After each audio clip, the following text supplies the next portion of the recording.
बुरी आदत छोड़ो। एक बार की बात है, एक छोटे से गांव में एक लड़का रहता था जिसका नाम राजू था। राजू को गुस्सा करने की बहुत बुरी आदत थी। छोटी छोटी बातों पर वह इतना गुस्सा करता कि लोग उससे बात करने से डरने लगे थे। उसके माता पिता ने उसे कई बार समझाया, लेकिन वह अपनी आदत नहीं छोड़ पाया। एक दिन उसके पिता उसे एक बगीचे में ले गए और उसे एक बड़ा सा लकड़ी का तख्ता और कुछ कीलें दी। पिता ने कहा, जब भी तुम्हें गुस्सा आए तो इस तख्ते में एक कील ठोक देना। राजू को यह काम अजीब लगा, लेकिन उसने पिता की बात मान ली। पहले दिन ही उसने दी कीलें तख्ते में ठोक दी, क्योंकि उसे बार बार गुस्सा आ रहा था। अगले दिन उसने 8 कीलें ठोकी। धीरे धीरे उसे समझ में आने लगा कि हर बार गुस्सा करना और कील ठोकना थकाने वाला काम है। कुछ दिनों बाद उसने महसूस किया कि वह कम गुस्सा करने लगा है। उसने अपने पिता को यह बात बताई। पिता ने कहा, बहुत अच्छा, अब जब भी तुम्हें लगे कि तुमने गुस्से पर काबू पा लिया है, तो एक कील निकाल देना। राजू ने वैसा ही किया। जब भी उसे गुस्सा आता और वह खुद को शांत रखता, तो वह तख्ते से एक कील निकाल देता। धीरे धीरे सारे कील तख्ते से निकल गए।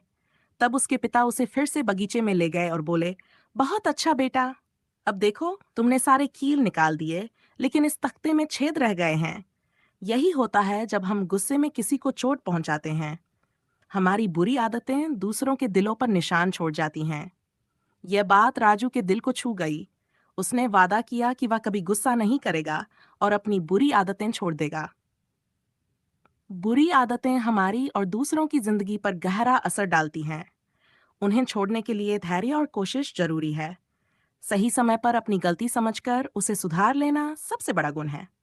कभी कभी लोग हमें नीचा दिखाने की कोशिश करते हैं। कहते हैं, तेरी औकात क्या है? लेकिन ये वाक्य हमें रुकने के लिए नहीं, बल्कि और ज्यादा मेहनत करने के लिए प्रेरित करता है। आज हम इस वाक्य को सकारात्मक रूप से देखने की कोशिश करेंगे और जानेंगे कि कैसे इसे अपनी ताकत बनाया जाए। पहला बिंदु, समाज और औकात का सवाल। दोस्तों, समाज में हर इंसान को एक दायरे में बांध दिया जाता है। आप छोटे शहर से हो, तो लोग कहेंगे, तुमसे क्या होगा? अगर आपके पास ज्यादा पैसा नहीं है, तो लोग बोलेंगे, यार इसकी औकात ही क्या है? लेकिन क्या औकात केवल पैसे, शोहरत या बड़े शहर से जुड़ी होती है? औकात आपके इरादों से बनती है, आपकी मेहनत से बनती है। सोचिए, अगर महान लोग सिर्फ समाज की बातों पर ध्यान देते, तो क्या वे सफल हो पाते? डॉ एपीजे अब्दुल कलाम का उदाहरण लीजिए। उन्होंने गरीबी में रहकर भी मेहनत की और मिसाइल मैन बनकर देश का नाम रोशन किया। अगर उन्होंने लोगों की बातों को गंभीरता से लिया होता, तो शायद वो कभी इतना बड़ा मुकाम हासिल नहीं कर पाते। दूसरा बिंदु, खुद पर विश्वास। दूसरों की बातों पर ध्यान देने से ज्यादा जरूरी है खुद पर भरोसा करना। जब कोई कहे तुमसे नहीं होगा, तो अपने अंदर से आवाज आनी चाहिए, मैं करके दिखाऊंगा। एक छोटी कहानी है। एक बार एक लड़के से कहा गया कि तुम मैराथन नहीं दौड़ सकते।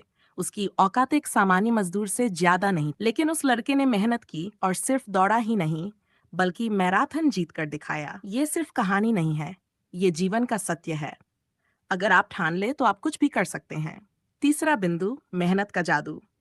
दोस्तों, अगर आप मेहनत करेंगे, तो एक दिन वही लोग जो आपको नीचा दिखा रहे थे, आपकी तारीफ करेंगे। कामयाबी कभी रातों रात नहीं मिलती। इसके लिए त्याग, समय और धैर्य चाहिए। कहते हैं, सपने वो नहीं जो सोते वक्त देखे जाते हैं, सपने वो हैं जो आपको सोने नहीं देते। आपको अपने सपनों के लिए दिन रात मेहनत करनी पड़ेगी। सोचिए, महेंद्र सिंह धोनी की कहानी। एक छोटे से शहर से आया लड़का, जिसकी कोई पहचान नहीं थी, लेकिन उसने अपने खेल और मेहनत से दुनिया को दिखा दिया कि औकात जन्म से नहीं, कर्म से बनती है। अगर धोनी ने भी लोगों की बातों पर ध्यान दिया होता, तो क्या वह इतना बड़ा क्रिकेटर बन पाते?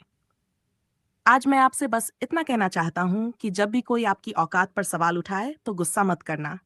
बस चुपचाप मेहनत करो और अपनी सफलता से जवाब दो, क्योंकि सफलता ही सबसे बड़ा बदला है। एक दिन आप खुद कहोगे, देख तेरी औकात लगा दी। तो चलिए, आज से ठान लेते हैं कि जो भी सपने देखे हैं, उन्हें पूरा करना है। दुनिया को दिखा देना है कि हम किसी से कम नहीं। धन्यवाद।